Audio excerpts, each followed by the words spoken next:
अस्सलाम वालेकुम। एम्फोरिया की तरफ से हम आपकी खिदमत में पेश हुए हैं, जो हमारा एक रिव्यू के लिए, जो anti bacterial acne preventive wash है हमारे पास, एक्नीज़ एक्नीज़ क्रीमी वॉश के नाम से, जो कि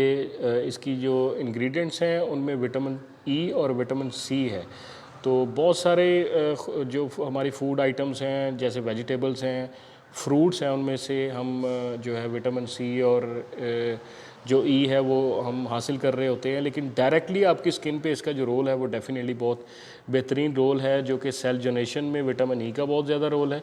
और नेचुरल मॉइस्चराइज़र जो प्रोवाइड कर रहा है वो विटामिन सी कर रहा है। तो आपकी स्किन के लिए बेहतरीन प्रोडक्ट है, एक्नी से प्रिवेंशन के लिए, और बैक्टीरियल जो ग्रोथ है उससे प्रिवेंशन के लिए, और जो डीप डाउन सेल्स में जो ऑयल प्रोडक्शन है, जो बेसिकली जो प्रॉब्लम बन रही है एक्नी की, पिंपल की, उसकी प्रिवेंशन के लिए, उसके कंट्रोल के लिए 50 ग्राम की एक्नीज़ क्रीमी वॉश जो हमारे पास, जो आपके प्राइस में आपको बता देता हूँ, सिर्फ 559 रुपीज़, 559 रुपीज़, याद रखिएगा, इंतहाई इकोनॉमिकल प्राइस में अवेलेबल है। आज ही Emforia.pk पे विज़िट कीजिए, क्योंकि वहीं पे आपको original brand, original label price पे मिलेंगे। बहुत बहुत शुक्रिया।